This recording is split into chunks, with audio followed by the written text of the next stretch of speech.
Este é um trabalho voluntário, sem fins lucrativos, que oferece livros gravados em MP3 para aqueles que não têm condições de ler livros impressos. Para ouvir este e outros livros gratuitamente na íntegra, acesse nosso canal e leia as instruções na aba Sobre. Este livro foi gravado para o uso exclusivo da pessoa com deficiência visual, não podendo ser comercializado de acordo com a Lei nº 9.610, de 19 de fevereiro de 1998. Outra característica do temperamento de segundo raio, muito clara nesse exemplo, é a que chamamos de Karma Yoga, ou seja, a união consciente com o nosso destino básico, com o dever, com as coisas que devem ser feitas. Esse Karma Yoga, ou Yoga do destino, pode atingir a perfeição no temperamento de segundo raio, por causa de sua capacidade de agir incondicional e desinteressadamente. Em outros tipos de temperamentos, o que se pensa normalmente é que cumprir o dever é fazer algo compulsoriamente, porque é kármico. No segundo raio, porém, isso não é visto assim. No amor-sabedoria, aquilo que reconhecidamente está diante de nós para ser desenvolvido e realizado é feito com a maior união, sem lamentações, comentários ou racionalização. Todos os indivíduos, mesmo que não queiram e que não saibam, estão fazendo o caminho do karma, pois este tem que ser cumprido, resolvido e clareado, não por obrigação, mas porque é para ser feito. Dependendo do temperamento, isso ocorre de maneira diversa, expressando-se assim: temos de clarear o karma, ou precisamos retribuir o karma, ou devo esforçar-me para equilibrar o karma, ou ainda, quero resolver esse karma, e assim por diante. Há sempre implícita uma ideia de obrigatoriedade, de algo que oprime o ser. Entretanto, no temperamento de segundo raio não existem afirmações como essas. O karma está simplesmente ali, e o indivíduo adere a ele, trabalhando-o livremente, sem considerações de ordem mental ou emocional. Para o segundo raio, não existem perguntas, tais como: o que será que fiz antes para merecer tal sorte? Ou o que deixei de fazer? Quando isso acabará? Será que estou agindo corretamente agora? Todas essas questões não surgem quando o amor-sabedoria está em franco desenvolvimento no indivíduo. Diante de uma situação kármica, como no caso do rabino, se em nós o segundo raio está fluindo com liberdade, permanecemos quietos, sem nada exigir. O rabino, de segundo raio puro, ao ser apontado como pai de uma criança, não julgou os que o acusavam, nem lamentou o ocorrido, nem sequer teve comiseração pela criança. A ação a executar era-lhe evidente, sintética, sem nenhum comentário, pura ação no eterno presente. Não há também, por parte do segundo raio, nenhuma pretensão, exigência ou expectativa quanto ao comportamento das outras pessoas incluídas na ação.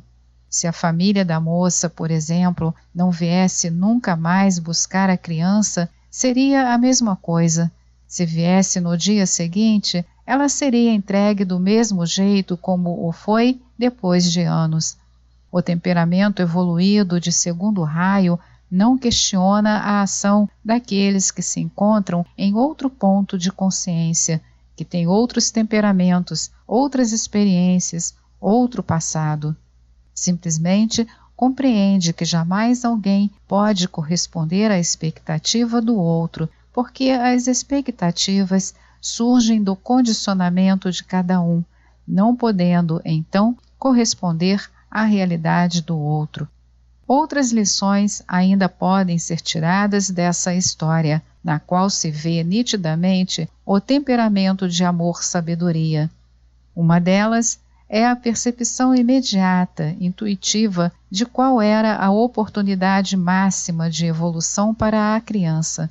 A visão imediata, por parte do rabino, de que a criança iria evoluir mais facilmente se estivesse com ele, não deveria ser prejudicada por nenhuma espécie de convencionalismo ou de ressentimento. Se foi percebido, por meio do amor e da compaixão, que aquele ser deveria ficar ali para evoluir, seria mero convencionalismo dizer que outros são os responsáveis legais. Tal ideia jamais faria parte da percepção pura do plano evolutivo e da necessidade vital daquele momento. No amor-sabedoria, a real participação e a verdadeira partilha não necessitam de perguntas, nem de explicações. Tampouco há curiosidade a respeito da vida alheia. Tornamo-nos participantes do que é percebido como real e assumimos a situação, sem questionamentos. É algo bastante elevado a ser desenvolvido nesta humanidade.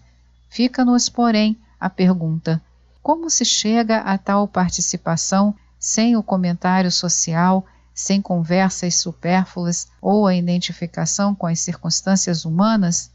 Quando procuramos ficar com a mente na unidade, na totalidade da vida, refletindo sobre o fato de a vida ser una, de não estarmos separados de nada, com a mente e o coração abertos, começamos a perceber os acontecimentos de um modo direto, sem dramatizações supérfluas. Caberia aqui ainda outra questão. Essa atitude não se assemelha à indiferença? Se na história narrada, por exemplo, a criança quisesse continuar com o rabino, como poderia ele entregá-la com essa facilidade? Nessa história, ocorreu que a energia foi irradiada também para a mãe, levando-a amorosamente a esclarecer a situação. Se ela chegou a isso, algo de bom foi-lhe transmitido pela atitude do rabino. Não se trata, portanto, de indiferença. O indivíduo do temperamento de segundo raio sabe que poderá ser considerado indiferente pelos outros. Todavia, procura agir conforme o que no eterno presente percebeu que deve ser feito. Sua atuação será compassiva, ou seja, estando profundamente unido ao outro, levará em conta o que percebe ser o melhor. Com isso, ele fica liberto de expectativas, porque o outro vai ver aquela ação como puder e a partir do ponto evolutivo em que realmente está. Foram 3 pessoas que levaram a criança, e cada uma viu aquilo sob sua própria ótica e de acordo com sua própria experiência passada, mesmo que tenham compreendido o fato. Exatamente por isso, essa energia do amor-sabedoria não exprime nenhum juízo, capta, compreende, vê claro, porém não julga. O que a sabedoria traz? Os indivíduos que manifestam a energia do amor-sabedoria também precisam incorporar qualidades de outros temperamentos, como, por exemplo, as de vontade e poder. O primeiro raio lhes traz um complemento necessário, equilibrando-lhes a natural tendência de serem inclusivos demais, sem usar de discriminação. Nessa inclusividade excessiva, essas pessoas tendem a não afastar de si o que é negativo para o próprio progresso, e com isso acabam aumentando a carga de desconforto e miséria da humanidade. No campo da procriação da espécie, isso é patente, pois raramente nos perguntamos se estamos em condições de ter um filho. De modo geral, não estamos preparados para isso e, no entanto, pensamos exclusivamente no nosso desejo de fazê-lo. Todavia, quando evoluído, esse temperamento expressa a capacidade de síntese, de inclusividade e de união incondicional. Quando uma pessoa dessa energia já atingiu certa evolução, reverencia os que são diferentes dela, por possuírem qualidades que ela não manifesta, em vez de rejeitá-los, conforme normalmente ocorre. Usa uma psicologia diferente da comum, pois tudo que ainda não conseguiu incorporar em si e que vê no outro causa-lhe admiração e reverência, em vez de rivalidade. Sendo evoluído, se lhe ocorre ser roubado, também reage de maneira incomum, pois considera o bem do ladrão que está usufruindo aquilo que tirou e fica em paz, em vez de lamentar-se. Se for um tipo superior, sabe que nada lhe foi roubado, porque sendo a vida um todo, os objetos que a integram apenas mudam de lugar e ninguém jamais perde coisa alguma. Podemos ver diferenças nítidas entre esse raio e aquele que foi estudado anteriormente, o primeiro raio da vontade-poder. Há exemplos usados por vários autores que nos ajudam a reconhecer esse temperamento. Se um indivíduo de primeiro raio recebe uma carta, após lê-la, pode facilmente rasgá-la e jogá-la fora, ao passo que o de segundo raio, após lê-la amorosamente, guarda o envelope para usá-lo mais tarde de alguma maneira, sem procurar livrar-se logo dele. Se alguém de temperamento de primeiro raio tem livros ou objetos velhos que não lhe servem mais, joga-os fora, não os arquiva. Já quem é de segundo raio, embora não os esteja usando, guarda-os em um lugar à parte e passam-se anos antes que os dispense. Se um homem de primeiro raio está todo molhado, sacode a água violentamente, como faz um cão nessas condições.